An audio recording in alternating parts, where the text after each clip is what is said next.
Thank you all for staying with us throughout this conversation.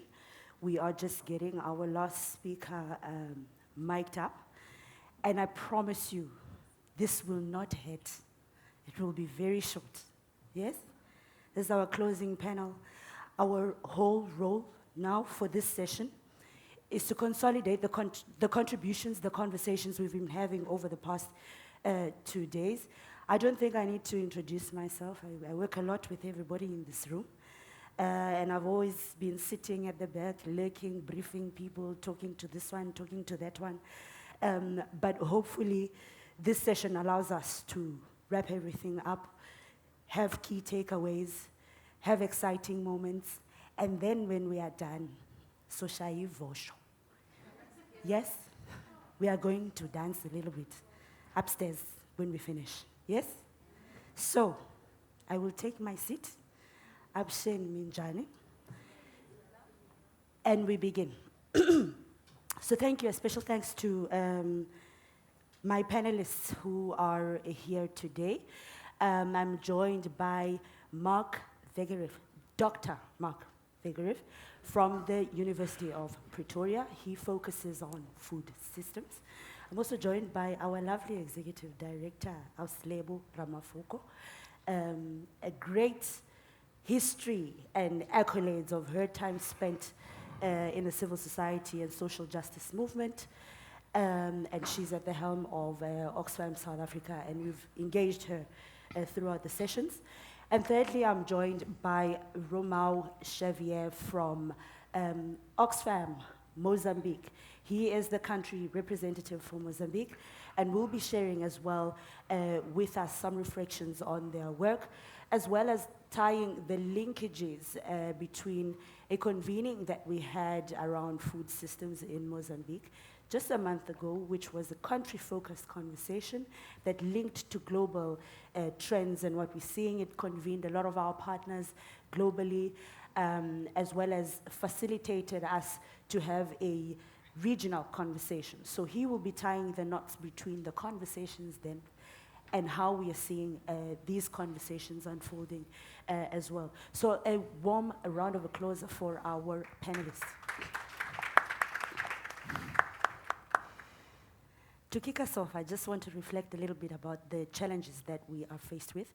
We've heard throughout the 2 days that what brings us here today is a global crisis on climate change, which has perpetuated issues around exclusion, hunger, poverty, inequality, and a lot of the challenges that our panelists are going to discuss today.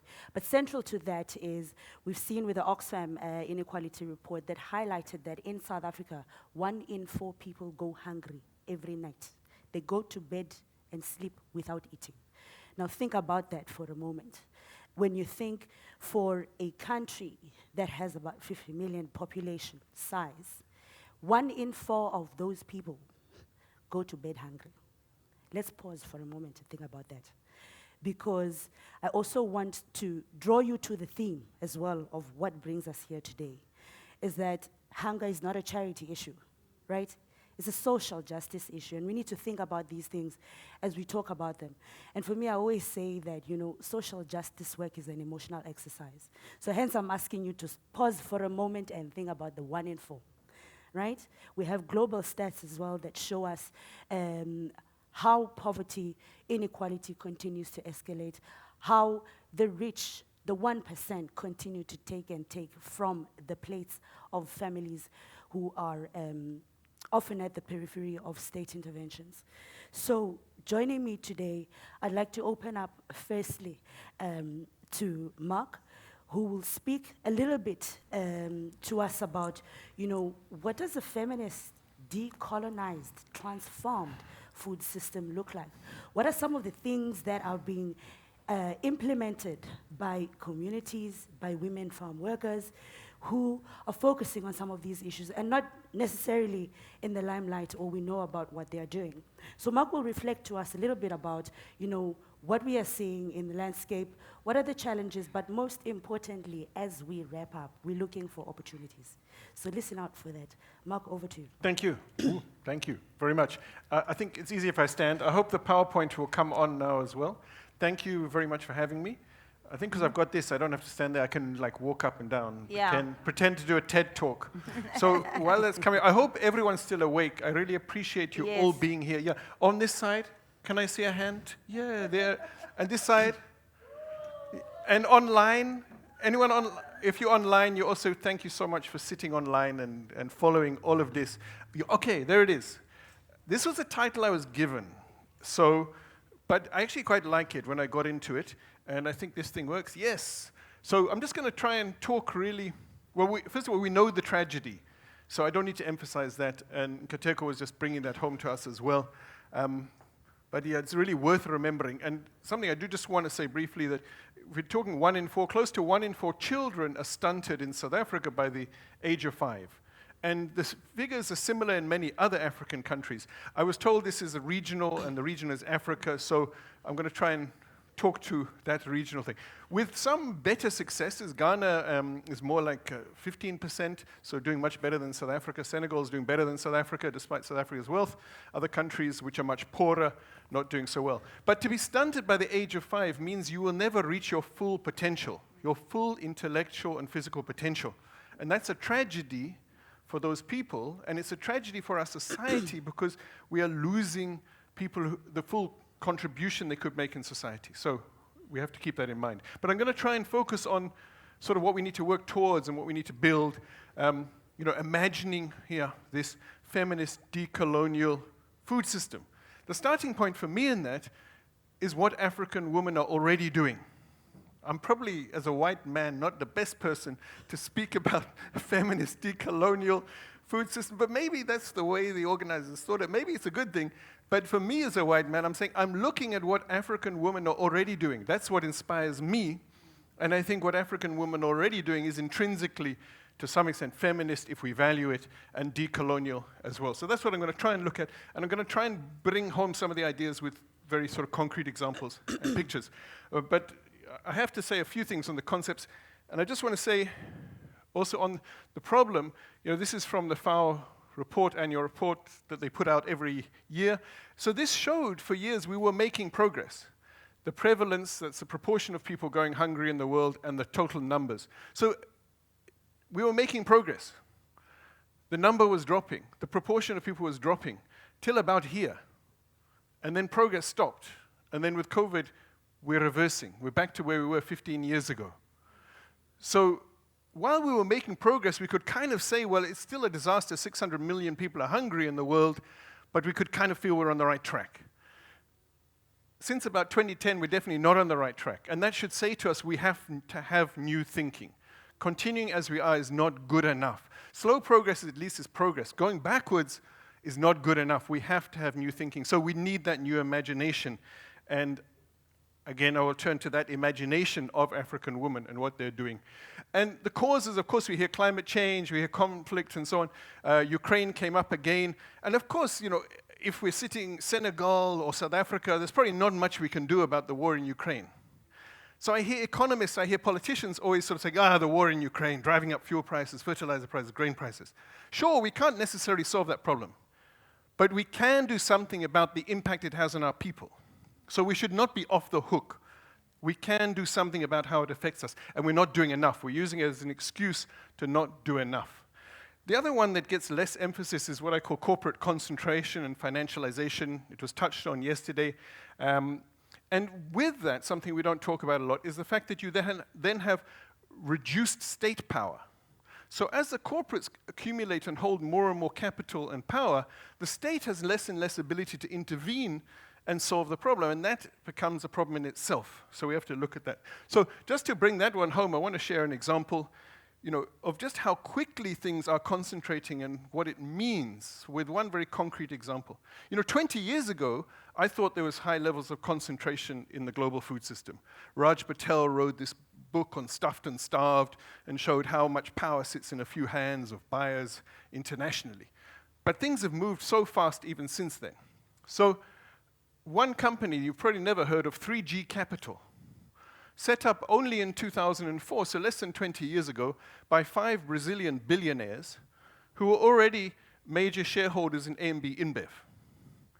In 2015, AMB InBev was the biggest beer company in the world, and they bought the second biggest beer company in the world, SMB Miller, with its South African roots and so on.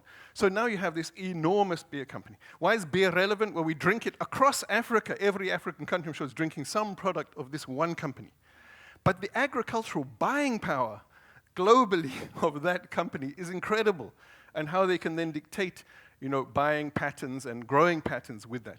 So this group also owns a company you probably also never heard of, Restaurant Brands International. That in turn owns Burger King that you probably have heard of. So Restaurant Brands International bought Burger King in 2010. It has 18,000 outlets, over 100 countries, and it's owned by one company that's owned by another company. And that one company doesn't only own that, they also own Tim Hortons in Canada, Popeyes, which is a very big chain in the USA, and so on. Oh, and then you've heard of Heinz, like tomato sauce. We all get the Heinz tomato sauce. So there used to be two companies, Kraft and Heinz. They were both in the top 10 biggest food companies in the world. In 2015, these billionaires in 3G Capital combined with Berkshire Hathaway, Warren Buffett. Okay, all these people are in the top 100 richest people in the world, men, all men, of course, and they merged these two food companies. And we still buy those products on the shelves even of the small stores in Kenya, in Ethiopia, and so on. So behind all of that is a very small number of very rich men who then have enormous power, and they are interventionists. Interventionists to cut costs, to put pressure on primary suppliers, and of course to extract as much profit as they can. So when we talk about inequality, it comes out of this kind of structure. And it's an inequality not just of wealth, but of course of power. And it's a different logic. None of these people are food people. Warren Buffett knows nothing about the food industry. He's not running a shop. He's not processing maize or anything. He's not producing anything. He has no interest in that. He's a numbers person. He's an economist. He's an investor. And so are those. So there's a different logic to it. It's not farmers making the decisions anymore. Whether they're even big white South African farmers or whatever, they're not the ones making the decisions. We spoke about this chicken company earlier. What's it called that you're working with? Astral. So Astral looks very big, enormous. Astral is small fry when it comes to this situation. When it comes to supplying Burger King with the quantity of uniform chicken they want, Astral is a nothing in that picture. They're very big relative to a small black farmer in South Africa or anywhere else. Anyway, just to give you a feel of what is going on. And of course, only a particular scale and type of production can fit into this system. So if you can't fit into that, you can't. And behind that thing, of course, at the bottom of this, concentration at the top of this, in a few hands. At the bottom, you've got workers, and especially women workers. Whether you're a cashier in the supermarket or you're a farm worker, you're casualized, you're underpaid, you have very little power. And if you're a small farmer, in whatever country in Africa you are, there's only, well, basically, you've got no chance of supplying this kind of system. The few who will get in will be on very adverse terms. They will also be squeezed, as Tebogo did say, even in his example from chicken in South Africa. So keep that in mind. You might have seen, anyway, so jumping from that, because I don't want to spend too much time on the problem, I do want to talk about what I think of as solutions. And my presentations, I didn't realize it's here. I can look at it. Yeah, this is cool. And then I can I'm only coming here because I want to talk to this part of the crowd, you know. But anyway, the food system, just in brief, I mean, looks holistically. And that's why I think it is a good approach, because it looks at the whole system. And at the center, I like this diagram, because at the center is people and poverty reduction and food security. The food system should be delivering food and nutrition security. And to do that, it also has to deliver livelihoods, jobs, and so on. And that's very important to keep in mind, because no one is going hungry, whether in Addis Ababa or Johannesburg, because there is food on the shelves. The food is on the shelves. They're going hungry because they can't buy it. So if you put the food on the shelves more efficiently with digital technology and all this kind of mechanization and so on, but people lose jobs, then more people are going hungry. So the livelihoods part of it is incredibly important. I think it also, the power relations within this is incredibly important to look at. Who is winning? Who is losing? Who's accumulating? Who's gaining? I would want a food system that creates greater equity, especially for women, especially in Africa. And I want a food system that should be socially and ecologically regenerative, not just sustainable, because what we have now is not sustainable. We've already destroyed soil. We've already damaged water resources. We already have communities falling apart. We need a regenerative food system that regenerates communities, creates more social interaction, more unity within our divided communities and impoverished communities. We need a food system that restores soil fertility, not just continues with the already damaged soils. So that's the kind of food system we need. And we have to understand in that the food system is shaped by the wider politics, the wider environment that it operates in. And in turn, it shapes it. So we have to always factor those things in. Okay, and food sovereignty, this, I think, is a concept. I'm not going to talk a lot about it, but I think it's a concept that sets out a vision for what a more democratic, a more feminist and decolonial food system could look like. I also just want to point to this notion of 6 dimensions now of food security that's become widely accepted. And within that, the notion of agency. Because I think, to me, that relates to food sovereignty. And it's very important for our discussion that we need to enable greater agency. And I think the other concept I just want to put in there is the democratization of the food system, that people truly govern the food system for their benefit. And they're not serving the food system for extraction of profit, but rather governing it for the wider benefit. So just those concepts. So coming then to maybe what I hope is the more interesting part. On Friday, last Friday, I was in a township called Ivory Park. It's on the edge of Tembisa, if you know Tembisa. So it's really an extension of Tembisa. And it just happens I was there on Friday. And one of the things I came across that I really liked was a shop selling all sorts of maize, mabele and timanga and beans and so on. And women were buying timanga, the ground nuts, and then grinding it with these traditional grinding things to make this powder that you then cook with your morojo, to make a very nutritious meal with fresh vegetables and peanuts for nutrition, so healthy, nutritious meal. And these women were doing that and then selling it. As you can see, this is one of the stalls. This is the ground nuts that you would then mix with other vegetables, like this wide variety of vegetables, which you don't find in the supermarket. So you've got the pumpkin leaves, of course, and pumpkin flowers you can't see in this picture. You've got cassava there, and you've got the sweet potato leaves and so on. So a wide variety. So, and there were a number of stalls selling this kind of combination of things, of more traditional foods that actually have a lot of value and can also grow well in this environment. So it wasn't even actually what I was looking for that day, and I wasn't thinking of this presentation, but when I started thinking of it, then I thought, okay, this is actually nice and fits. And you can see cassava there as well, which I don't know why we don't grow more of in South Africa and eat more of, including the cassava leaves. Across a lot of Africa, this is a very important staple food, and the leaves are a very important source of nutrition and so on. So talking to the woman there, interestingly, almost all of this is coming from Mozambique. So that says a few things to me. One, there's an opportunity for small farmers in South Africa, but also secondly, that there's a cross-border trade even in this kind of produce. And I spoke to a different woman who had come that morning from Mozambique by car and had these really nice pumpkin leaves and flowers and so on. So there's also this cross-border trade, and you can go to Sunnyside in Pretoria or Yeovil in Joburg, and you can get even the dried fish from DR Congo and so on. So there's a whole regional trade as well, which is not a corporate trade, and it's outside that. And that's people doing something. That's a lot of agency for people, and a woman with one big sack of leaves is making money, bringing it from Mozambique. But also some of them are buying from local small farmers. And as I was walking, for another reason I won't go into, by a railway line later in the same day in Tembisa, I found some women in a field picking maize cobs from the maize, and they also had some of these other crops like the sweet potato and the pumpkin and so on. So people are doing this. There is that activity. And these women are not part of any organization or project or program. They're doing this. They're growing things, feeding themselves, but under difficult circumstances, no security of tenure, and so on. And there's a vibrant market there with lots of people. I met this other great woman, Maria, who runs a bigger shop, selling more this kind of produce.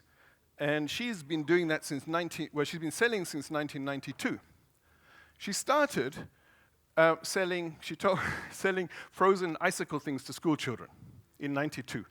She's told us very specifically, I started with 10 Rand 80 of capital, And she could break down what she bought, the flavorant, the ice packs, and so on, 10 Rand 80. And that's where she started, and then she sold more, and then she borrowed some money and bought a fridge and paid it back, and then she said, I can do more than this. And within a year, she started fresh produce. And now she has this nice shop where I bought some avos at 6 Rand each that were ripe and ready to eat, which is probably better than you'll get in any supermarket around here today.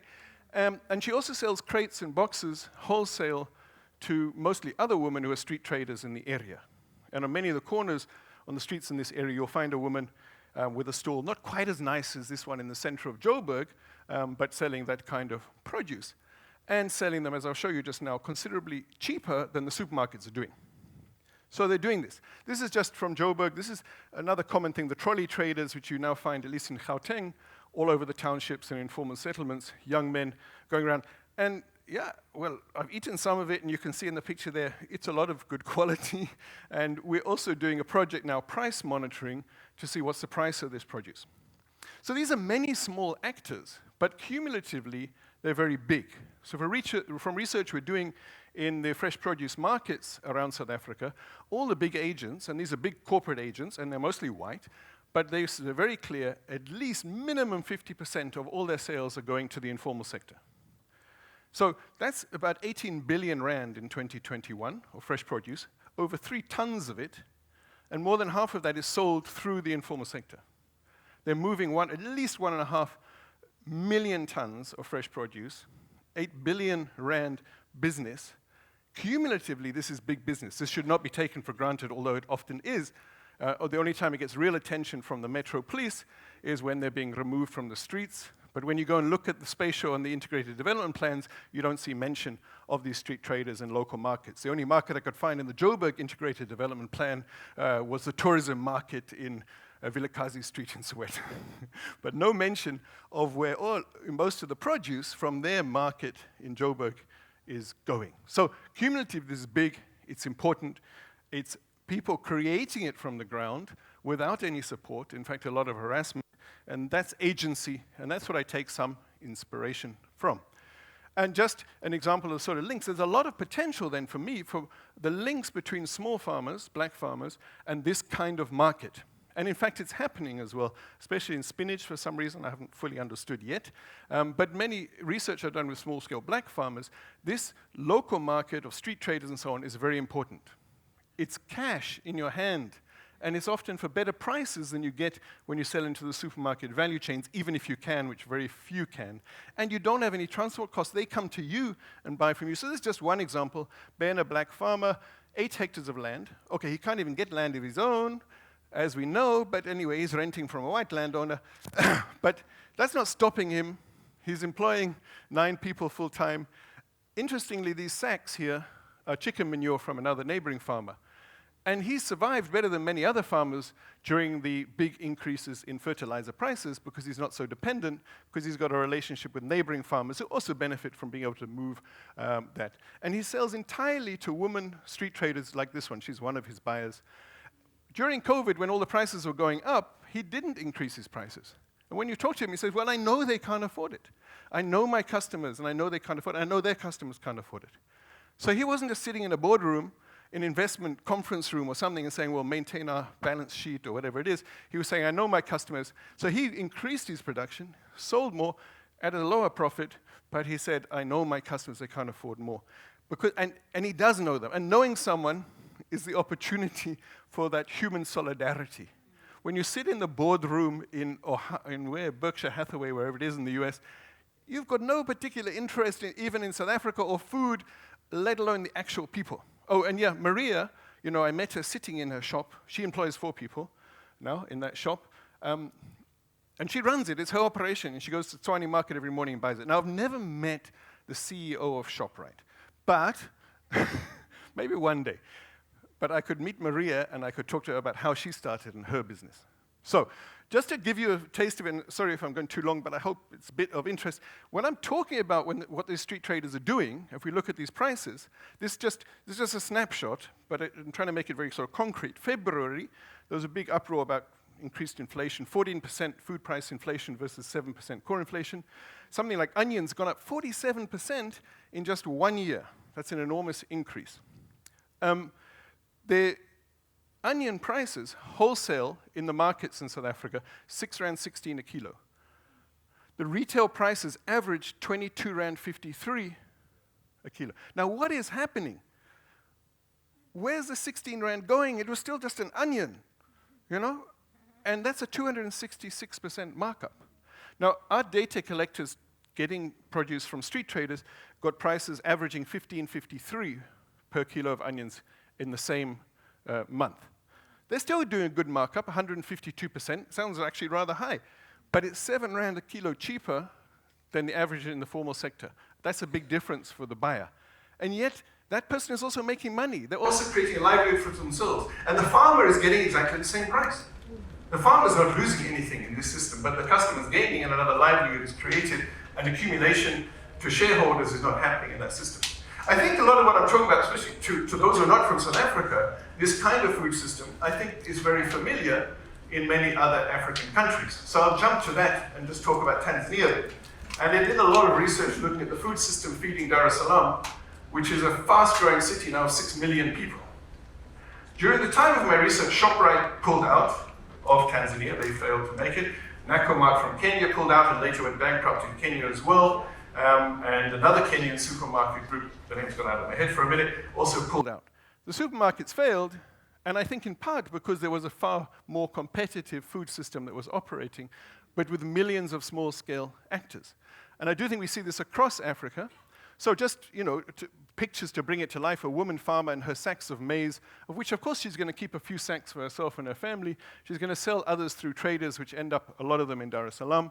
And then on the streets of Dar es Salaam, you get a lot of women cooking food, selling food, and so on. Chips is not maybe the healthiest, and most women are doing sort of beans and rice and so on, but I just thought mostly it's men doing the chips, so I thought it was nicer women doing the chips. But women are creating livelihoods for themselves throughout this food system, and they're small-scale operators who have their own operations, feed themselves, and cumulatively, collectively feed that city. So some producers from urban agriculture, this is a rice field, and many women. Of course, there are men involved as well, but there are many women involved, and in these cases, these are women who are farming for themselves, their own production, their own sales, and so on. And then there's the traders, and many of those are also women.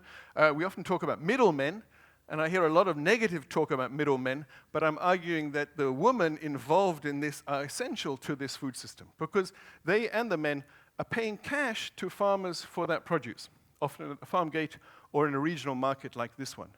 And we shouldn't take for granted any of these women, because all of these women in this picture were moving at that time several 30-ton trucks of maize from here to Dar es Salaam every week. So they're sitting there all day, they're buying the sack from a person on a bicycle, a ton or two from a truck, all sorts of scales, they're putting it together and they're trucking it to Dar es Salaam in the most efficient form, which is the 30 to 33-ton trucks. And they're not evil middlemen screwing the farm, sorry, no, I'm not supposed to say that, squeezing the farmers too much or something. You know, they're also just creating their own livelihood. They're relatively on a similar kind of economic level, but they're playing a role, an essential role in that food system. And in Dar es Salaam, then you get multitudes of small traders, like this one who is the mother of Bibi, and that's her brand. And there are thousands of these maize brands. And this is just a picture of a rice farmer in Mbeya area in the west of Tanzania, who was trading at a rice mill. And then another, just an example like of this in Joe, and she's called in Joe, and she started with her sister and brother, a small company. That's their brand. She doesn't even own a milling machine, but she shares a milling machine with about 8 other similar woman traders, and they sell, they buy the maize in bulk, they grind it, they distribute and sell to shops. And of course, and I'm sharing these stories because these are typical stories. Most of these are family-owned, small or individual-owned, owner-operated enterprises that people started with very little capital, like Maria with her 10 Rand 80. They didn't go and get big loans and stuff. What they did need was the social capital of information. Where do I go and buy rice? Where do I buy maize? Where can I mill it? And then borrowing a little bit of money or scraping a little bit of money and starting small and building up on that. That's the way they're doing it. So if they're doing it like that, there's a logic to it that makes sense. There's no NGO pushing it that way. There's no World Bank or even government program. This is the way these women are organizing it. So we should learn from that, and we should respect that and say, how do you enhance that? Yet we have all these programs that say, like, pour money into it. But it's not money, in any quantity at least, a small amount of money that's making it work. It's also sharing knowledge, information, and so on, cooperating. She and those other traders at that mill then would also share a truck. I'm buying 5 tons, you're buying 10 tons. We can't afford a truck on our own, so we share a truck. So thousands of maize millers in the city. That, of course, then produces bran as well. That goes into chicken feed, and you have thousands of small chicken farmers. And it was interesting to hear about the chickens earlier. These are mostly women, urban and peri-urban, with 500 to 1,000, some 2,000 chickens, and they're making money with small traders buying from them for cash at their place and then distributing that. And then, of course, the chicken manure goes into supporting urban horticulture, like this. This is this amaranth crop, mchicha, which is common all over the city. So you have this circular sort of food system where you're making use of that, and there's many, many different small operators who have their own operation and work together. Just to broaden it from Tanzania, and again, I do think that things like this exist all over Africa. Ghana, we have the famous market queens who play a very important role. Ethiopia has a lot of this, and this was just one place I happened to go in Ethiopia, and this woman had been a farm laborer, and then had got her own piece of land, got a title to it, and was producing for herself. You can see there onions and kale. But a bit of land with security, a hand pump that she could grow, and access to markets that worked for her at her scale, and she could make money out of that. And while I'm on the land question, Ethiopia has one of the biggest in the last decades land titling programs, where they've given, in the last 15 years, 25 million plots have been certified and registered in people's names, the majority of them women. They've actually given the majority of the land to women when you look at the numbers. So there are some things happening. I'm not saying Ethiopia is all perfect, but I'm saying there are things happening we can learn from. And they did that at a cost of $8 per plot. That's quite amazing. You survey, register at $8 per plot, 25 million plots, most of them going to women. So things are happening. So in my sort of saying what I'm then suggesting out of this, my imagination inspired by these women or what they're doing, I would definitely say no to value chains and supply chains. Don't try and get involved in them. They don't work for you, for the majority. There's a few who might make it in, but it can never be many. And mostly they're also being squeezed, as Teboho even said, because the terms, they're so unequal. The inequality between astral chickens or rainbow chickens and the small black chicken farmer is enormous.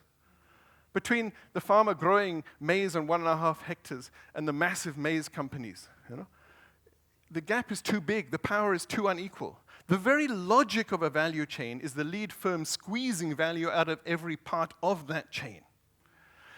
Even as a tool of analysis, I don't like it because it's too linear, it's too narrow, and it's too narrowly economic. If we value the wider social and environmental effects, then we should not be looking at a narrow value chain. We should be understanding the system and its multiple parts. We should be understanding how this fits into that community, that society, how it impacts that environment, not just looking at that chain. I'm saying no, and this is partly added when I was listening earlier, no to this mentorship idea, certainly in the South African context. Of course, as a principle, mentorship's nice. When mentorship in South Africa is white farmers who are promoting what they know, because that's all they know, a particular model of farming, then you are, by definition, continuing the same system and reinforcing it. And don't think the white farmer, big commercial farmer model is somehow naturally more efficient. It did not emerge as something economically efficient. It emerged out of centuries of colonialism and apartheid and land dispossession and investment in building up those farms. It did not emerge naturally, organically as an economically efficient model. So why should we continue it? And of course, South Africa is an anomaly. In the rest of Africa, where there wasn't or most other parts, of course, you had other settler colonies, but most of Africa, you had less land dispossession, and then you had more of a base of these many farmers like these, who could be growing and feeding into a system of similar scale and type of enterprises in the processing and the retailing. So I'm saying no to that. And no to scaling up. We so often say we look for this one success, we say scale that up, scale that up. I'm saying, no, if you want an equitable system, if you want to reach the majority of people, and I'm interested in the majority who are in poverty. We've talked intersectionality and so on. I won't be too fancy, but I would just say I'm interested in the majority of women and African women who are in poverty.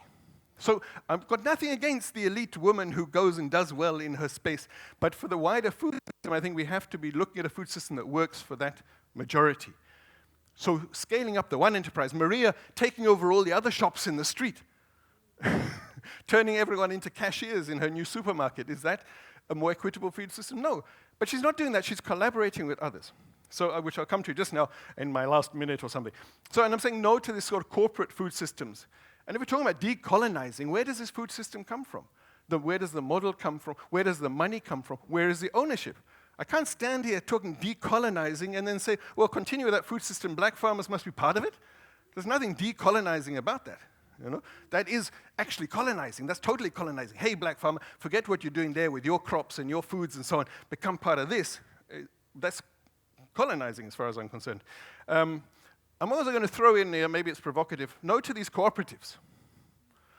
No to this idea that people would work cooperatively and produce together. It doesn't work. It's not worked anywhere in Africa. It's not worked in Vietnam. It's not worked anywhere. And I started my development career as an idealistic young man working with cooperatives, and including the ones set up by ex-combatants with their demobilization money in Zimbabwe and so on, and they've all collapsed. So, and why is it that our government that's bought into these neoliberal policies in South Africa, for example, would be telling poor black people, form a cooperative for your production? And all it is to get money. It doesn't work. And it doesn't work in Tanzania, where there became rent-seeking opportunities for local elites. It doesn't work in other places, right? And of course, no to land grabs. All right, so what am I saying yes to in this more just, equitable, regenerative food system, feminist and decolonial, if you like? You know, I'm saying a food system from below that builds on what women are doing themselves. And of course, I'm talking about the oppressed women who are in poverty or relative poverty, not the elites. You know, build on what they're already doing, from farming to trading to eating and so on, including their own foods that they're valuing, as I started out with the pictures. Yes to many owner-operated enterprises. Not people just investing capital in someone else's labor. People who, yes, they put in their capital, but they put in their time. Maria's sitting in her shop, I'm sure even today, selling there. She's not in a distant boardroom. Of course, we also need, and close, but also close to their customers, close to people in poverty. She's sitting in that township of Ivory Park with all its people, richer and poorer. And she knows them. She knows them by name. And that forms that basis for a human bond, for human solidarity. It's very hard to really feel human solidarity with people we've never met and so on, that are different from us. But I do think we've got that capacity in all of us. Of course, we need infrastructure, public infrastructure, roads and so on, investment in appropriate technologies. And yes to collaboration. I said no to cooperatives. But I'm totally for collaboration. And farmers, small farmers, they collaborate all the time. But they collaborate, this is my land, my production, I control it, but I will collaborate with the farmer next door. I'll sell them or let them take my chicken feed, and I'll buy the spinach from them and so on, in all sorts of ways. I will share transport with them. You know, we'll hire a truck together. There's all sorts of collaboration amongst market traders, amongst farmers. But the collaboration on the basis, this is my thing, I'm an individual with my business, my enterprise, and then I will collaborate with you with your enterprise. Maybe even that sort of individual power and identity is essential to meaningful collaboration. Because I come from something, and you come from something, and we work together. And that interdependence is key to how these food systems work. Of course, value local foods, local knowledge, local production. We could do so much with the sort of sometimes often healthier and available foods that are there. And then my counter to the scale up is to replicate. Every one of these enterprises, from the farming onwards that I've shown you pictures of here, they've come about through replication. If we go back to this woman here in Joe, how did she start? There was a woman already in the business who didn't say, I see an opportunity, let me extend my business and employ workers. Who said, no, hey, Njo, come, I can show you. In Swahili, you see, Njo means to come. I think this was meant to be angel, Angel. But anyway, so Angel was called by this friend who says, hey, this is what I'm doing, you can do it too.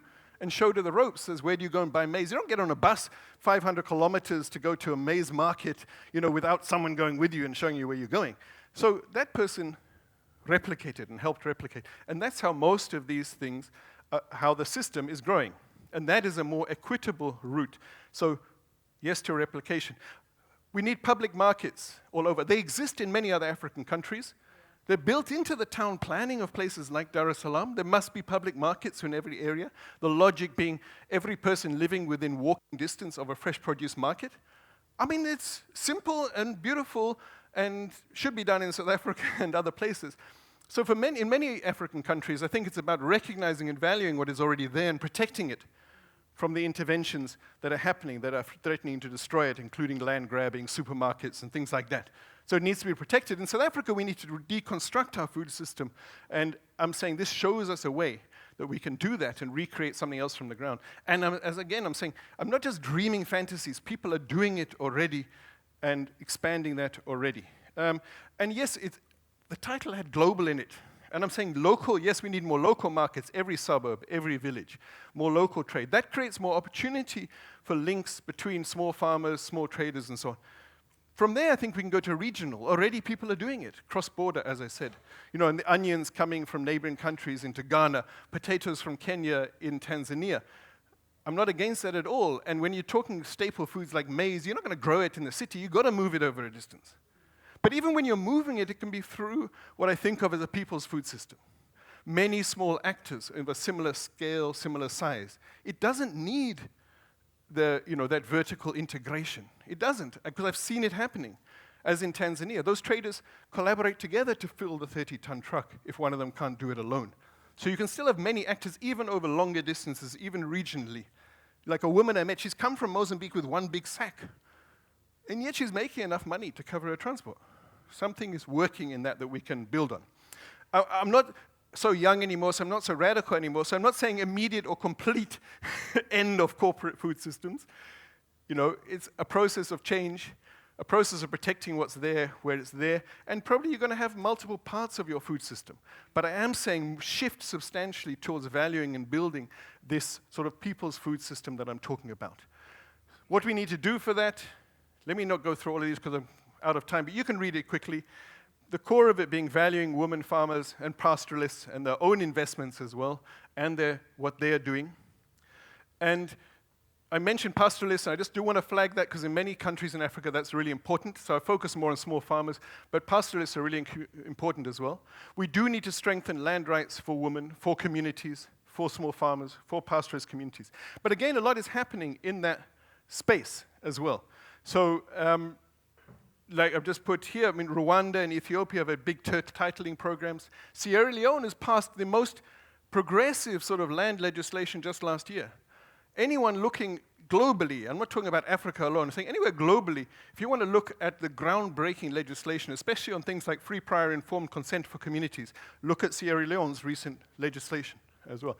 So there's things that are happening. But within such a food system that I'm talking about, one where people are making it happen themselves, occupying the land to produce. Yes, call on the government to do better. If they're not doing it, occupy it, use it, you know? And in many countries, that's what's happening, that's how it's happening, including the woman I met in Tembisa, who were just occupying that land next to the unused railway track. You know, occupy the space to trade. That is what street traders are doing. Sometimes the government comes later to put a market structure or something, but occupy the space, just take the action. But within that, there will still, of course, be inequalities. There will still, of course, be patriarchy. It doesn't automatically become the perfect society, but it's an opportunity to be more democratic. But I would still say then the feminist movements must be there. The food sovereignty movements must be there, because you'll still have patriarchy. So you still need to mobilize and conscientize, so that should be there. And yeah, in short, the solutions are already there. This is from Zambia, by the way, and an OXFAM project. The inclusive food systems are already there. They can feed our systems. They're being built and run by women playing a leading role in that. So recognize and value that, build on that. You know, and African women are already doing it. And I would say that's my feminist and decolonial for what it's worth. Thank you.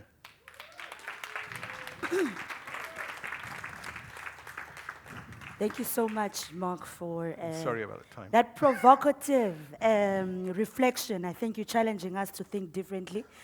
And I really do appreciate that you bringing a different angle to the conversations. right? I mean, as Oxfam, we build capacity to act, capacity to connect, and capacity to advocate. But we need to challenge ourselves to also listen, hear diverse views about what our focus areas are, and be cognizant of the economic structures in which we find ourselves in, right? That's very important. And for us, decolonizing includes acknowledging and driving a localized approach in all that we do. So I want to hand over and invite my colleague, Romao Xavier. I hope I'm not massacring people's names, but as country representative from Mozambique, Romao will be sharing reflections on what the landscape of food security issues Mozambique, and he'll be connecting those reflections to the conversations that we had in Mozambique and relevance to this discussion. Romao, over to you. Well, good evening. Thank you so much, Nkateko. It is a pleasure for me sitting here, and it's a very difficult situation where I'm at now after hearing Professor professing what food system, what the colonial things are. So I'm in a situation where I will have to humble myself and sit. First, because I'm not prepared to come here. I was called to come. And this is a good thing, because nobody will hold me accountable to anything. Yeah, so it's a good thing. To be honest, I want more to talk not about what we do in Mozambique. That is something we can talk in our breaks. It's something that is good.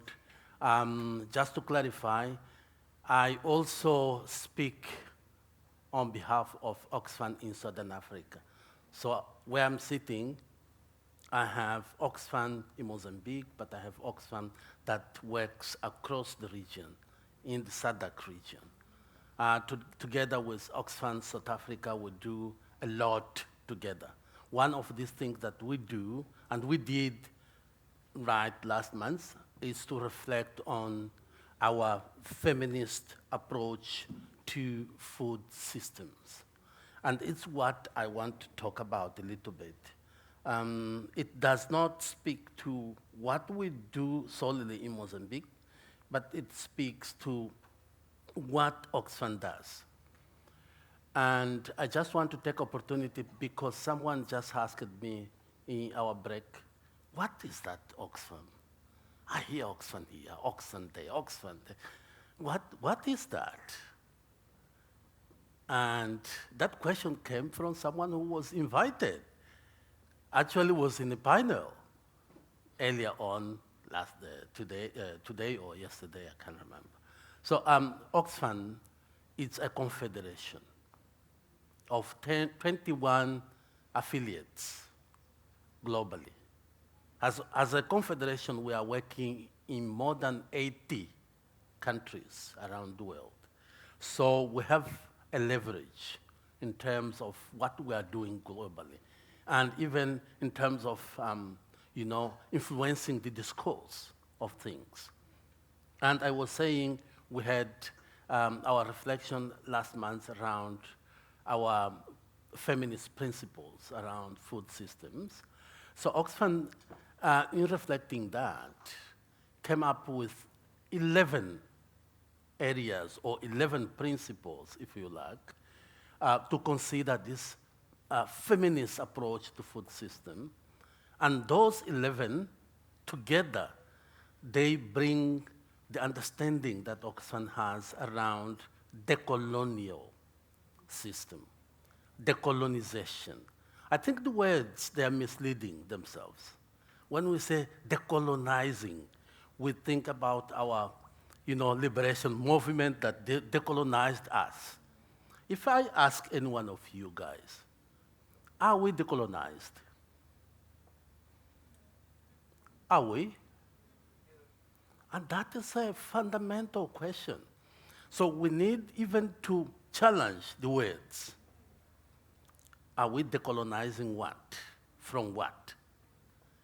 So I just want to bring something that is an angle I want to take while talking about these 11 areas and 11 principles. It's a word called decoloniality. Decoloniality. It's beyond decolonizing. It's a transformation of minds and souls, of the way we see and think things, the way we put ourselves before anything. So it's what I want to talk about. So coming back to Oxfam, Oxfam has these 11 principles. The first one is I share power. So if there's no sharing of power, there is no way we can do anything that Professor was talking about, because that is about power. So for Oxfam, the principle for feminist food system is to share power. The ability that I have to recognize that I have privilege here and there, and how I can bring in that one, that other one, with no privilege, to be able to work together. Yeah, that is first area. The second area, I challenge my behavior. For Oxfam, it's important to recognize that anything, any transformation starts with me. I'm the one starting. So if I do not see that transformation on me, how can I expect others?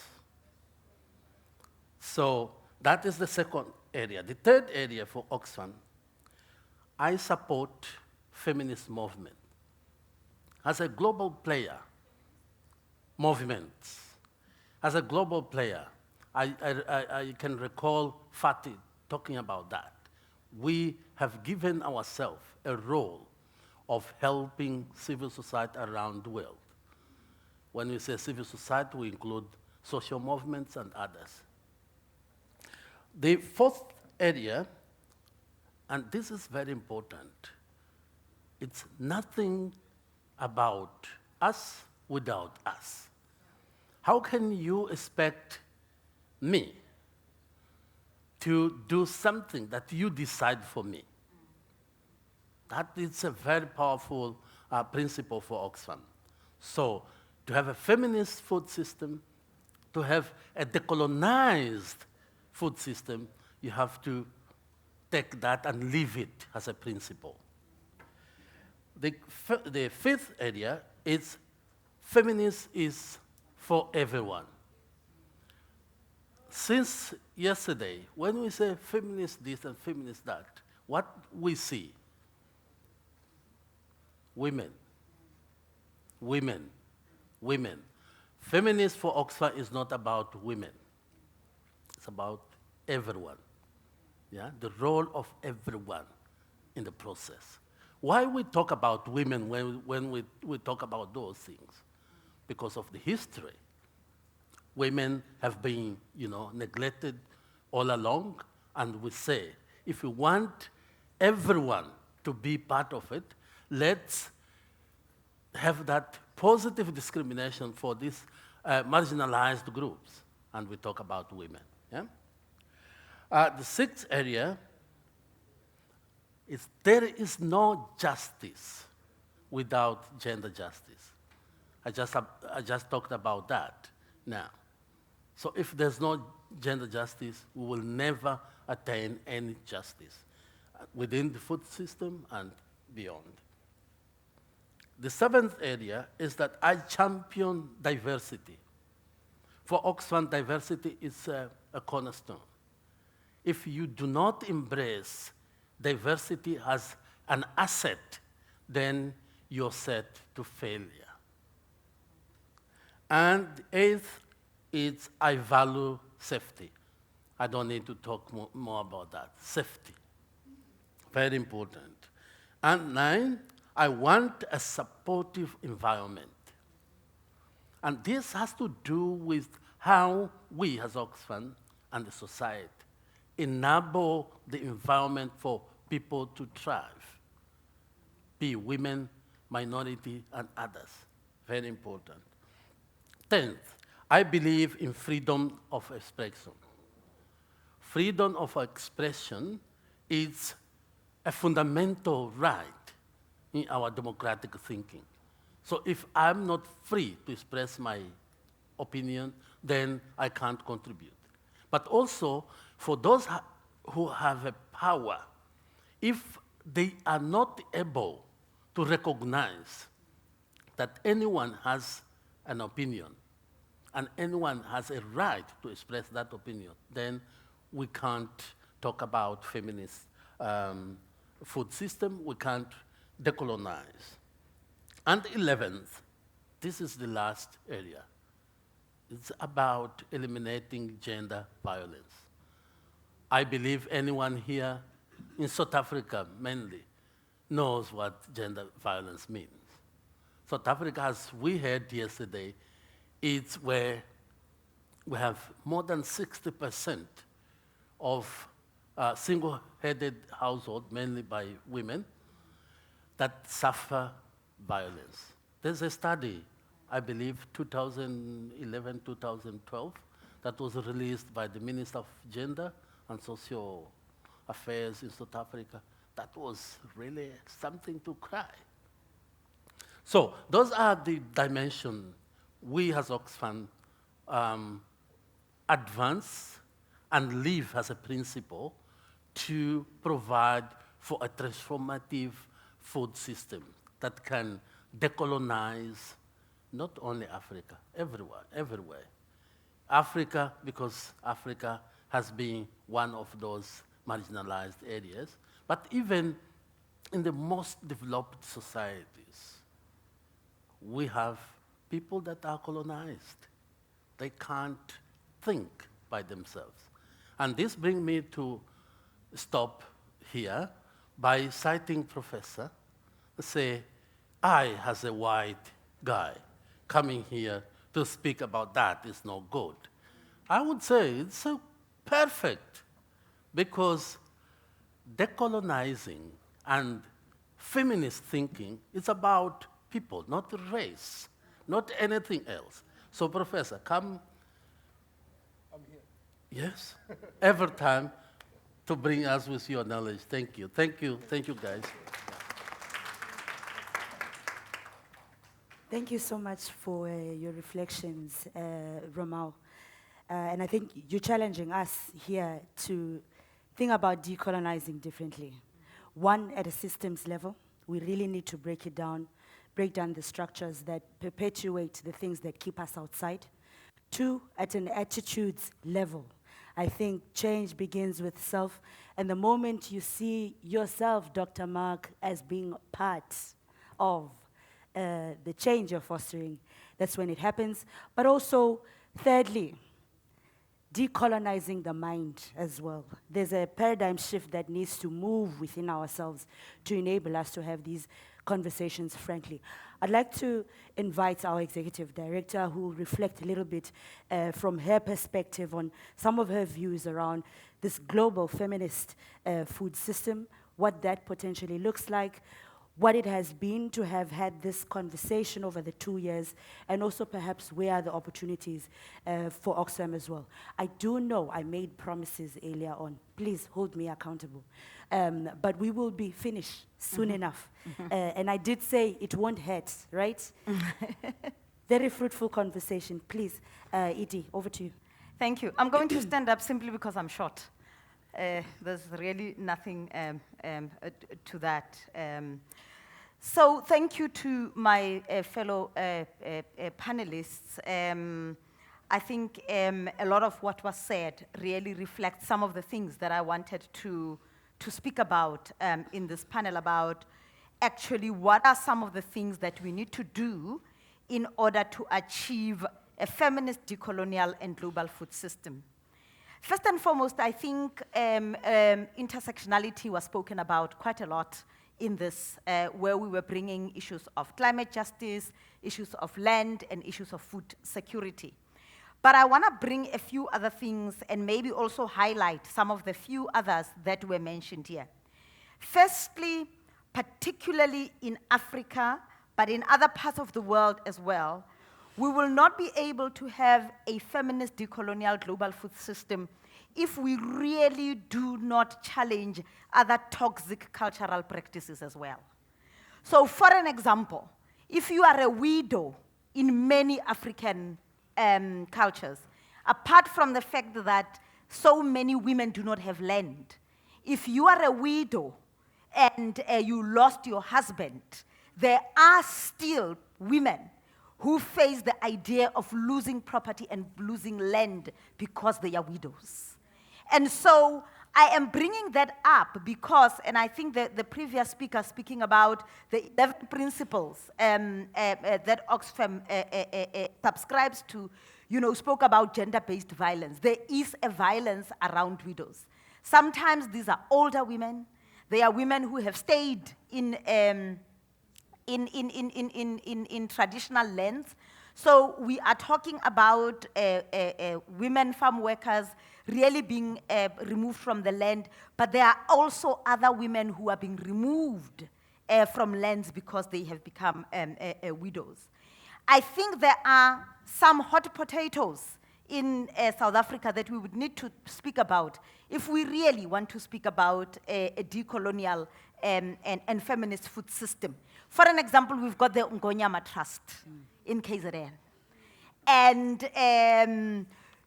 at the risk of not being invited ever in KZN, I think those are, we forget that in South Africa, people sit and exist between two laws.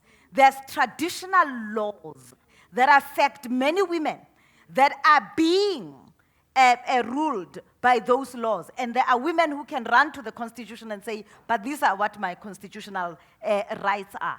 And the gatekeeping that is happening and the selling of traditional land that was supposed to be held by chiefs and kings communally for the benefit of the communities, but there are no longer done that. So those are some of the skeletons that we need to speak about. In 2019, the Traditional Courts Bill was being pushed through, okay? There was a lot of campaigning around it, but in fact, it was going back to some of the traditional apartheid era, Bantustan era bills in which the rights of people, particularly in rural areas.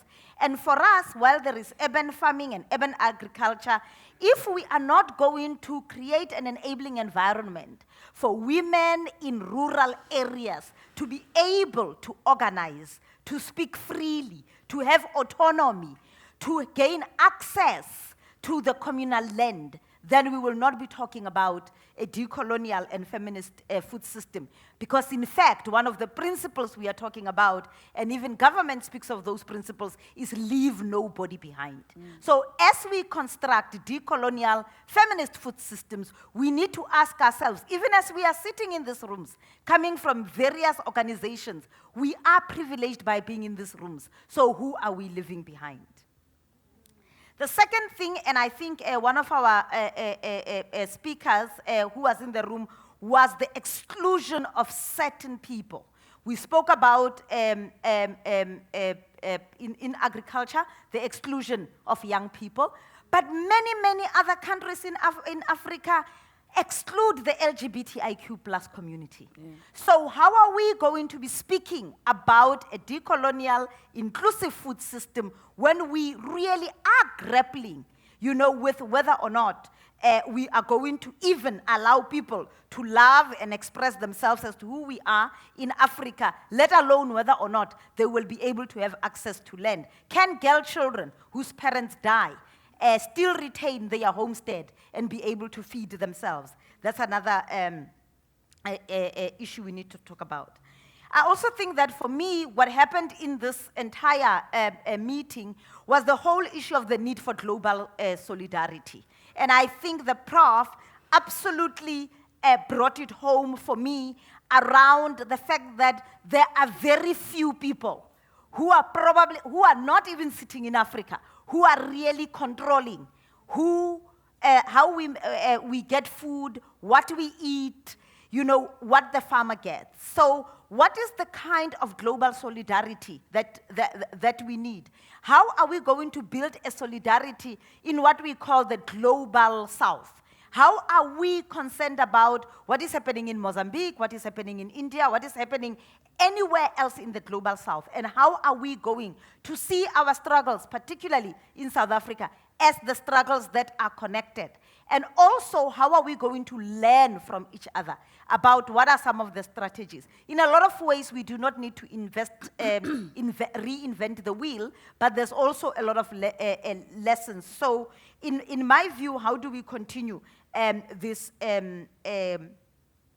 conversation? I like that the Prof questioned the whole issue of, commercial entities. And I do think that for me, for any other topic you really speak about, I don't think that capitalism has really produced the world we all want to live in. I mean, you look at COVID, and you look at who right now is suffering as a result of the lockdown and who profiteered. The fact that we have created and we continue to create economic systems that really make it normal for very few people, very few countries to continue getting rich while others are suffering. I often say, and I do not want to say that this is a formal OXFAM line, but I think we are going to wake up when the poor start eating the rich. That in fact, the economy that we have created is not sustainable. It is not sustainable for anybody. Our political systems, we look at South Africa, with the July riots and everything else that could happen, are basically going to fall apart if we really do not pay attention to really making sure that we question the kinds of economic systems that we have created. But also, I think the other interrelated issue that we need to talk about here is who is doing the unpaid care work. Somebody here in this week spoke about time poverty. The idea that even when you are going to work alongside a man in a farm, your work starts 3 hours or more earlier because the work that you do in the home is really not, you are not excused for it because you've got to go out and work. The fact that 60% of children are growing up in headed households, and yet seasonal workers only have work. Your responsibility of caring for your family does not stop just because your work is seasonal.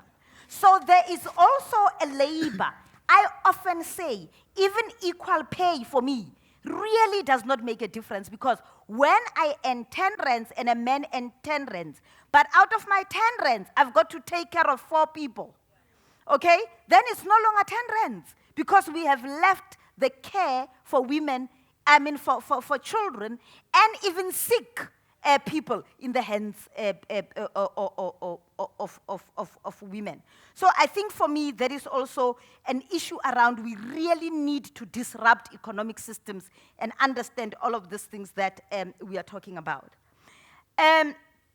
Lastly, I really think that for me, and I'm a huge proponent of public education, I think a lot of the work that we do cannot remain in reports, in conferences, in places like this. So whenever people speak, I'm thinking about what campaign can we do, I think particularly with democracy in South Africa and the rise of the middle class in South Africa and phenomenon like the soft life that everybody else is aspiring for, is that we have lost our critical consciousness.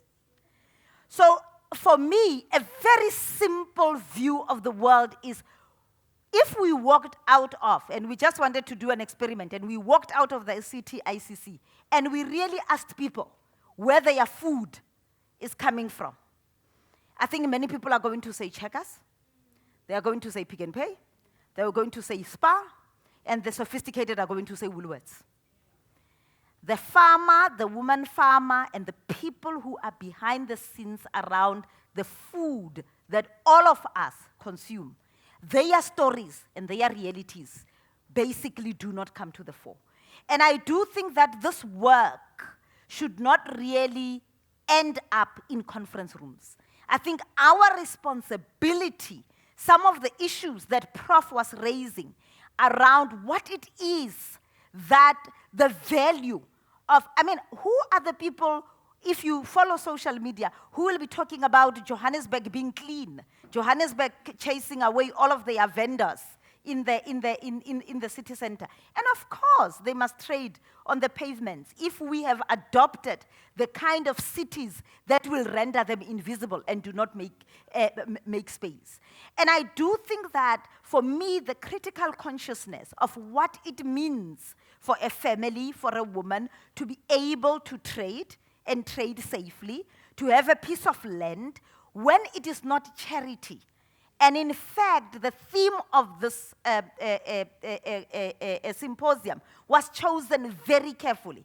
Because in fact, what we like, because it does not disrupt the apple cart, because in fact, a feminist food system is one that is disruptive.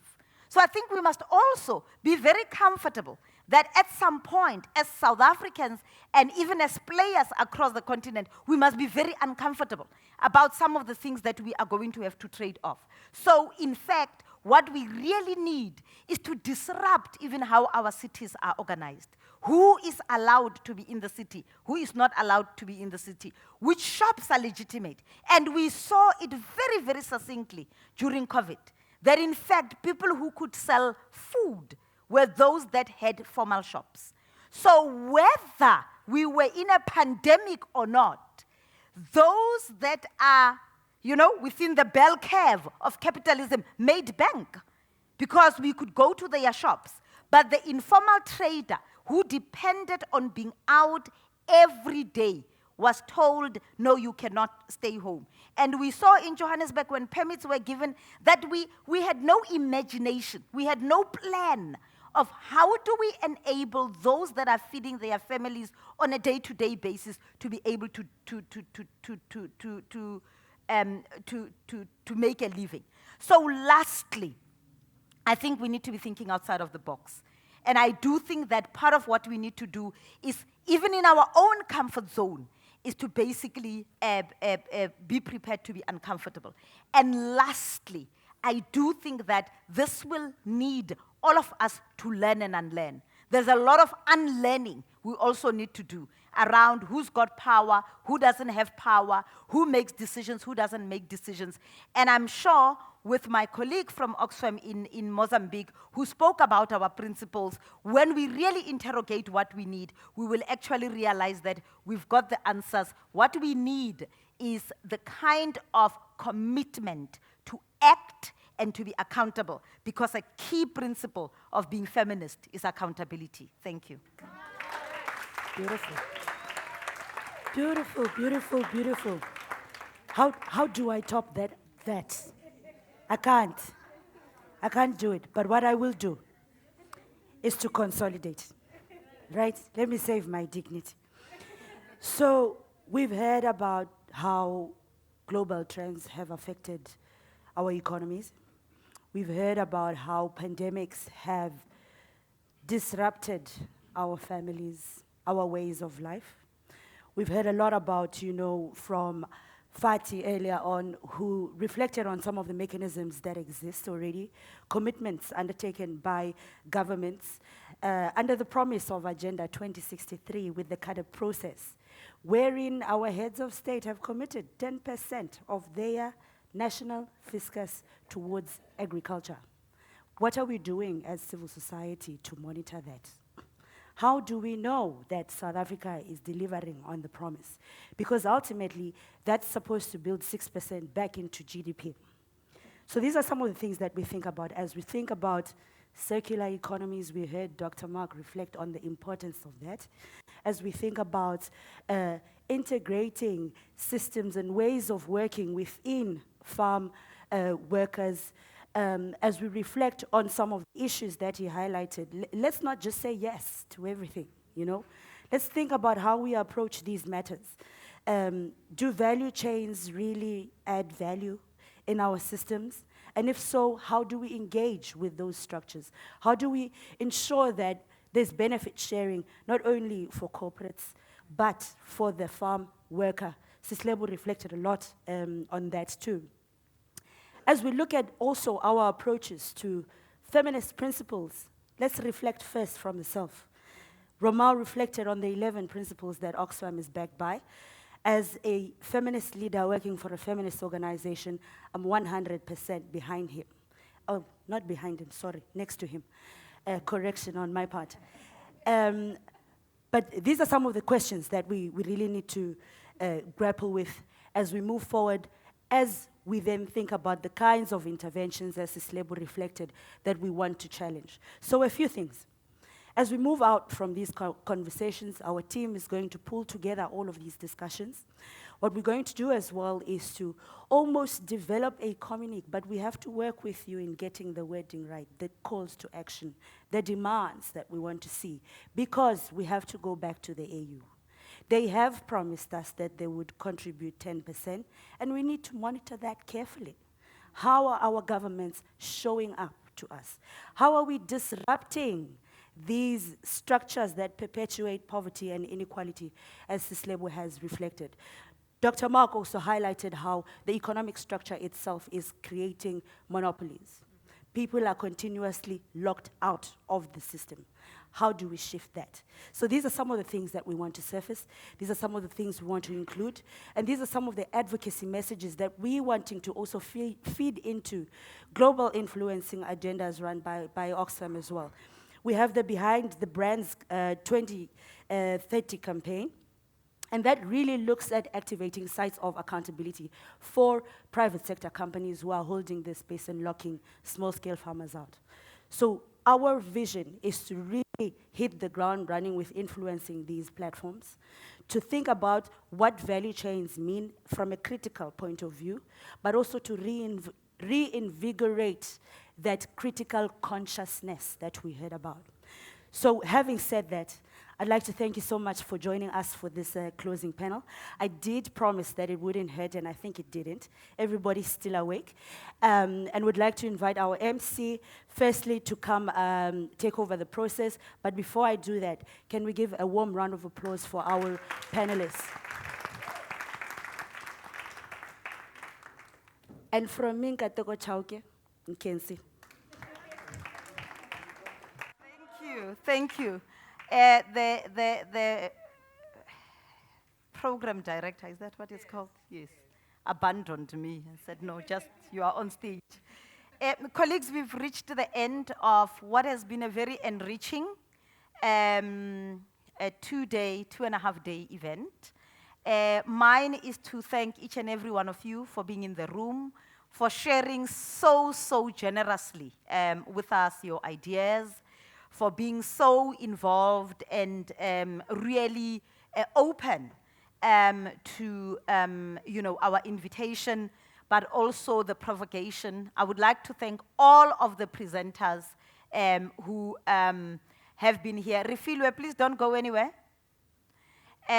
So I'm really here to really thank a number of people, and I really want to, from the bottom of my heart, tell you why this has been very special for me. I joined OXFAM South Africa in April last year, and I really must tell you that the past year was not an easy one. It wasn't an easy one because we were setting up systems, and in the process, we really experienced quite a lot of hardships.